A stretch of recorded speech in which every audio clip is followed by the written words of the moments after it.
Prime Minister Dick Schoof, President Volodymyr Zelensky, Secretary General Alain Berset, Excellencies, ladies and gentlemen, thank you for bringing us together. We meet as Russia's full-scale aggression against Ukraine continues to take lives, destroy cities, and weaken the foundations of the European security. So, amid all high-level discussions, we must keep the ultimate objective in mind: to save lives, stop the suffering, and bring peace that does not give rise to the next war. Moldova supports all efforts that bring an end to the war and the suffering it causes, all efforts that lead to a dignified peace, and all efforts that prevent a future war, because how this war ends will shape Europe's future. In this sense, history is consistent. Peace without accountability rarely holds. Where responsibility is affirmed through law and institutions, societies recover. Where accountability is avoided or postponed, violence returns, often in more destabilizing forms. Accountability is about creating the conditions for peace that endures. And therefore, accountability is a condition of security today and for the future. But accountability is not only about Ukraine, and it is not only about one aggressor and one victim. Accountability is about Europe, about every country in Europe. It is about whether Europe as a whole is willing to defend its peace. This war is already affecting our normal ways of life far beyond the front line. Drones violate European airspace, disrupting travel plans. Critical infrastructure is targeted through sabotage. Cyber attacks disrupt services. Disinformation seeks to divide our societies from within. This is how modern hybrid war spreads, quietly, gradually, and deliberately.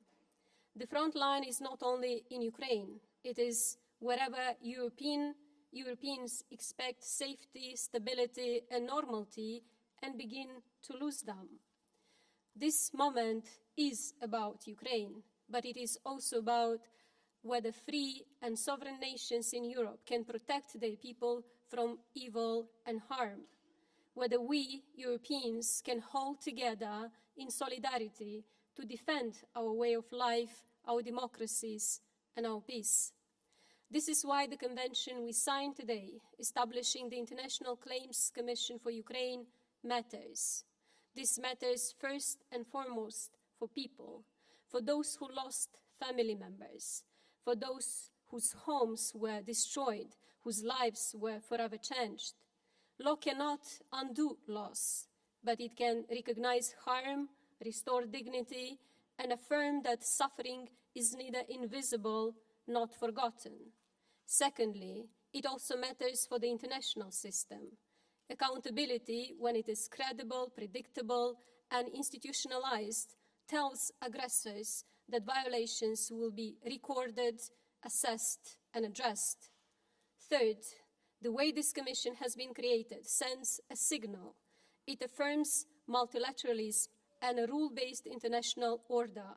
At a time when some argue that power alone should decide outcomes, Europe is stating something different, that stability depends on law, cooperation, and shared responsibility, especially for smaller and more vulnerable states. The Council of Europe has provided a credible institutional framework for this effort. I also wish to acknowledge the role of the Netherlands. The Hague has long stood as a center of international law, and its engagement has been essential in moving this effort forward. Ladies and gentlemen, we should also be clear-eyed about the reality on the ground. Ukraine is resisting. It continues to defend its territory, its people, and Europe's security. Russia has not achieved its objectives. Every meter of advance in Ukraine comes with colossal human and military costs for Russia. This war will soon last longer than Russia's participation in the Second World War. The fact that Moscow has still fail to take the Donbas is evidence of Ukraine's extraordinary capacity to resist and adapt. President Zelensky, Ukraine's resilience matters far beyond its borders. It preserves Europe's peace. Europe's security now depends on whether Ukraine is supported and whether Russia is denied the capacity to continue this war and prepare for the next one.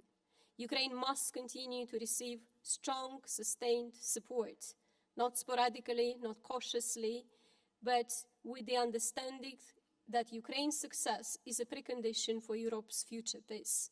Supporting Ukraine now is an investment in preventing much larger conflicts later.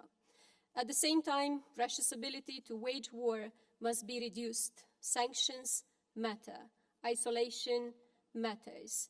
Pressure matters. A war of aggression cannot be allowed to remain economically sustainable. Deterrence that works today avoids far greater military, economic, and human costs in the future. The EU's decision to indefinitely freeze Russian assets plays a role in this effort. It reinforces deterrence. It tells future aggressors that war leads to lasting costs.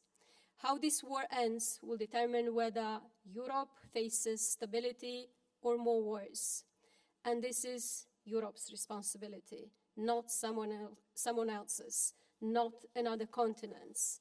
The responsibility lies with Europe to stand for peace, to support Ukraine, and to defend the foundations of our security, democracy, and well-being.